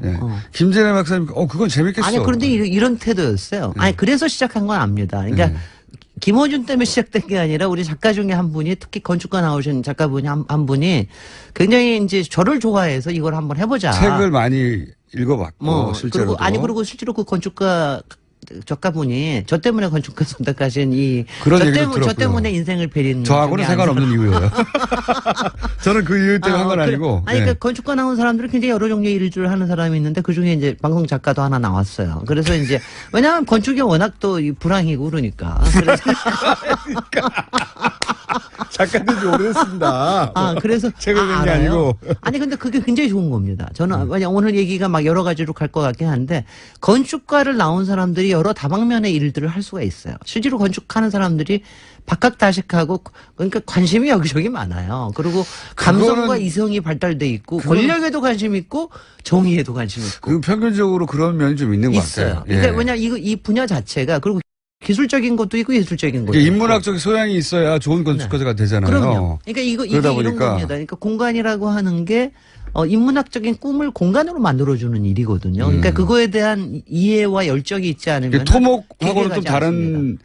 성향을 가진 분들이 있어요. 토목은 조금 단순하죠. 그 조금 단순하고 그다음에 단순하다기보다는 공학 저는 단순하다고 얘는 게 토목은 하여튼 가장 큰 목표가 자연을 이기는 거에 있어요, 사실은. 그러니까 뭐 아주 좋은 토목이라면 자연과 같이 사는 거에 있다 그럴 것 같으면 토목은 좀 자연을 이기는 데요. 그렇게 출발한 학문이다. 그러니까, 애초에. 그러니까 건축은 좀 여러 가지 욕망들이 같이 있기 때문에 좀 이제 그런 점이 있죠. 건축학과 중에 철학자도 꽤 있고 네. 이름을 날린 건축학자들은 보면 대부분 자신만의 철학을 건축을 그 어떻게 유명한 비트겐슈타인 예. 그 사람은 또 건축가로도 잘 알려져 있습니다. 건축 철학자로도 잘 알려져 있고. 그래서 그런 이야기는 일리 있는 이야기고 그리고 실제로도 권력도 좋아합니다. 가령 히틀러도 건축과 뭐 아트지만 이쪽 하려고 그러다가 건축으로 저기 권력으로 했었고. 빠지기도 하기도 했고. 그래서 등등의 이런 거를 알긴 하지만은 도시 이야기라고 하는 거를 제안을 해서 저도 좀 이상하게 생각을 했어요. 이거 별로 관심들이 없을 텐데. 근데 그래서 실제로는 반응이 아주 뜨겁습니다. 아니 그래서 저는 목표를 어떻게 잡았냐 하면은 애초에 김어준이 관심은 끌자. 김어준이가 재밌어 하면은 코너는 성공이다. 김어준이 관심이 없어 하면은 별로다. 어때 성공했습니까? 그게 맞아요. 네. 맞는 것이 진행자가 재밌어야 제 이야기도 꼭 제가 아니더라도 진행자가 재밌어야 얘기가 재밌게 오가는 데다가 제가 사실은 딱 그냥 대중적인 수준의 눈높이를 가진 평균적인 사람이거든요. 아니 평균적인 사람은 아니야. 좀 이상한 사람이긴 해. 그냥 호기심이 네. 들면 그걸 끝까지 가보는 게 다를 뿐 네. 호기심의 종류나 방향은 비슷해요. 글쎄요. 네. 그래서 이제 어느 만큼 진행이 되면서 김원영 공장장이 조금 관심이 커지는구나. 아직 뭐 본인이 나서서 하지는 않겠지만 그래도 관심은 생기는구나. 그러고 나니까는 조금 이제 이건 조금은 갈 수 있겠다. 그 사람들이 네. 자기가 사는 공간에 대한 관심이 있어요. 네. 있는데 그거를 이렇게 풀어서 설명하거나 또는 그게 왜 어떻게 만들어졌는지 혹은 이걸 만드는 과정에서 무슨 비리가 있었는지 총체적인 이야기를 한 군데서 들을 기회가 없죠. 바로 그거예요. 그러니까 저는 사실 도움을 받은 것도 있는데 이쪽이 때문에 저도 처음에 시작할 때는 뭐 공장장도 이거 멋있는 얘기 듣고 싶어 하고 그러는 거 아니야 막 의심하고 그랬잖아요. 네. 근데 보니까 조금 있다가 마침 탄핵이 생겼어요. 네. 탄핵이 생기고 그다음에 대선이 생기고 그러니까 여러 가지 정치 공간에 대한 정치 역학에 대한 여기 굉장히 많이 도시에는 시사도 있고 네. 인문학도 있고 철학도 있고 다 근데 있잖아요. 그 부분에 이제 광장이 들어오고 우리 박근혜 작품인 광장이 들어오고 그러고 나서 이제 대선이 있으니까는 이제 공약 얘기하면서 4대강 얘기도 하고 뭐 이런 얘기하니까 이명박 얘기도 하고 그러니까 이제 사람들이 어머 그래. 그러면서 많이 관심들이 생기신 것 같아요. 그래서 지금은 저도 이제는 김원중 공장장의 관심뿐만이 아니라 청취자분들께서도 꽤 관심들이 좀 생기셨다라는 생각까지는 듣는데 맞습니까? 네. 하고 답을 했다고 하고. 네네. 그러니까 이 코너가 근데 또 유독 여성 청취자들의 반응이 좋다고. 그 이유는 뭘까요? 그건 제가 보기에는 박사님이 가진 캐릭터 때문이라고 봐요. 어떤 캐릭터? 일단 여잔지 남잔지 모르겠는 목소리. 칭찬을 듣고 싶으신 겁니까? 아니요. 칭찬이 아니라 분석을 듣고 싶은 거지. 그 평범하지 않은 이상한 분석. 그건 이제 보통 그 여성 전문가들이 잘 다루지 않은 영역이기도 하고요, 실제. 대부분은 목소리가 처음에 약간 중성적이어서 여성인가 남성인가 헷갈리는 분들도 많고요. 여성인지 알고 나서 매력을 느끼는 분들도 많고요. 네. 네, 내용도 그렇고. 그리고 그 이야기의 전개 방식도 굉장히 여성들이 잘 따라가기 쉽게 네. 보통 남성들이 전문적인 용어 통통 던지고. 맞아요. 예. 그럼 맞아요. 잘난 척하고 끝나거든요. 네. 근데 굉장히 편안하게 이야기가 진행되니까. 아니 그러니까 그리고 무엇보다도 저하고의 케미가 좋고. 이거 또 끝은 그렇게 나네. 자, 근데 이게 오늘 얘기를 나누다 보니까 네. 결국 오늘 주제를 정하지 못하셔가지고. 아니 그러니까 사실은 이겁니다. 주제는 사실 정했어요. 다음에 이제 다음번에 이제 제가 여름 특집을 하자고 얘기를 했습니다. 여름 특집이요? 여태까지 도시라고 했지만 도시 이야기는 딱 한 번 뭐 별로 그렇게 많이 안 했습니다. 그래서 제가 여름 특집으로 도시들을 골라서 이제 좀 하자. 그러니까 근데 이제 이러면 다 또 여행 가기 좋은 도시만 다 또 생각을 해서. 그렇죠. 이건 코너가 다를 얘기. 그래서 그거는 아닐 것 같고. 그래서 이제 저는 또 특색 있게 해야 되니까. 네. 좋기는 이제 우리들 주변에 지금 있는 도시들, 이게 시사에 올라오는 도시들. 그러니까 가령 예컨대 지금 문재인 대통령께서 가신 데가 베를린 아니에요. 네. 베를린 같으면 엄청난 정말 재밌는 도시거든요. 네, 정말 역사도 보기 뭐, 예. 역사도 그렇고 엄청나게 재밌는 도시인데 베를린과 그 다음에는 우리 도시를 비교를 한다면 어디하고 비교를 할 수 있을까? 꼭 베를린하고 바로는 아니더라도 가령 저는 베를린 하면 이상하게 생각이 나는 도시는 통영입니다. 통영이요? 통영은 또 노무현 대통령이 그렇게 반한 도시인데 뭐 이제 이런 얘기를 이렇게 페어를 섞어가면서 얘기를 하고 해외에 싶은데 지금 화제가 된 한 도시와 우리나라 우리의 도시. 도시를 섞어서 어떤 점에서 도시 건축가로서 유사한 점이 있다고 보느냐. 근데 뭐 유사한 점이라고 하고 하여튼 일단 시사로에서 관심 있는 거로 하고요. 그런데 이제 이거를 한 군데서 다루려고 그러면은 18분 가지고는 도저히 부족해요. 그래서 이제 뭐 하나씩. 18분. 자, 그렇다고 22분 달라는 소리 안 할 테니 걱정하지 마십시오. 그래서 이제 하나씩 다음 주에는 베를린 저희는 하고 그 18분 동안 다음에는 나라의 운명도 다 얘기하고 다 해야 되기 하는데요. 그리고 그 다음에 통영 얘기하고 뭐 이런 식으로 제가 이제 몇 개를 여름에는 좀 그렇게 가보려고 그럽니다. 여름에 가서 그렇게 하면 그러면은. 주문 사항이 있습니다. 그렇게 앞으로 코너에 대해서 말씀하시는 거라면 저는 항상 많은 분야에 관심이 있는데 실제로 호기심 많아요. 저는 궁금하면 꼭 예를 들면 어느 나라 궁금하면 그 나라 가봐야 되고 누가 궁금하면 그 사람을 만나봐야 되고 누가 시키지도 않았는데 그게 그래요. 그런데 세상에 너무 많은 분야가 있기 때문에 다 알 수가 없잖아요. 그런데 그렇죠. 이 건축이나 혹은 도시 분야에 있어서 내가 어디 가가지고 아는 척 할 만큼의 얕은 지식이지만 얕지만 얕다기보다는 폭이 좁은 지식이지만 굉장히 깊이 있는 거 있지 않습니까?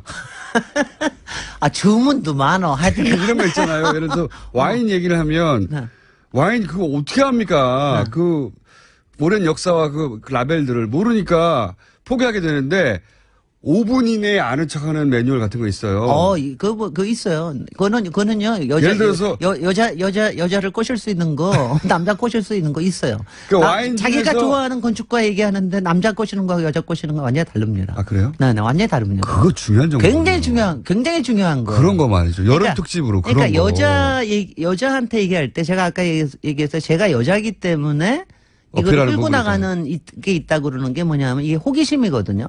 네. 그러니까 호기심은 나의 주제를 여기 삶에서부터 풀지 출발을 마시고 해가지고 오늘 다 풀지 안 마시고. 하고 시간이 없어요. 근데 안 해줄 거야. 그렇게 몰래 가르쳐 줄 거야. 짧은 시간 내에 어디 가서 아는 척 할 수 있는 예를 들어서 와인이다 그러면 사람 이름 하나 와인 브랜드 2개 뭐 이렇게 해가지고 그거 알아? 그거 너무 이렇게 통속적인 주문이나 하고 말이죠.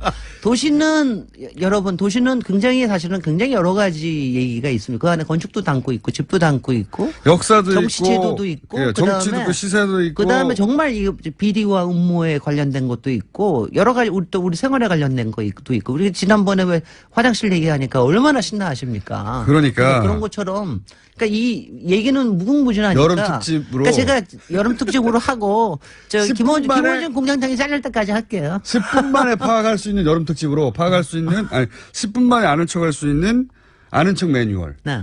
네. 아는 척 도시에 매뉴얼. 대한 아는 척 매뉴얼 네. 한 두세 번만 해주세요. 도시와 건축에 대해서. 글쎄. 건축 얘기 나오면 이게 어디서부터 접근해야 될지 모르고 건축도 너무 많고 유명한 것도 너무 많잖아요. 근데 그중에 한 두 가지, 세 가지 더 많이 외울 수는 없거든요. 네. 두 가지, 세 가지 정도만 알고 그걸 상대방과의 대화 중에서 너무 많이 아는 사람처럼 보일 수 있는 기술. 너무 많이 아는 사람처럼 보이는 기술. 근데 너무 많이 아는 사람은요 별로 매력 없습니다. 그러니까 두세 가지만 얘기하고. 좀 맛깔지다. 이 사람 좀 뭔가 더 있을 것 같은데 이런 거. 그 정도. 빙산의 팀만. 빙산의 팀. 근데 그냥 고급스러운 걸로. 네. 그런 걸로 좀 준비해 주시면. 저거 하고 도시 이야기는 책 쓰는 거는 제가 하여튼 7월달 중에 이거 여름 특집 하면서 열심히 고민해가지고 또 생각을 해봐야겠습니다. 자, 다음 시간에 그러면은 도시 건축에 대한 아는 척 매뉴얼 시작하겠습니다. 김진애 박사님이었습니다. 감사합니다. 안녕.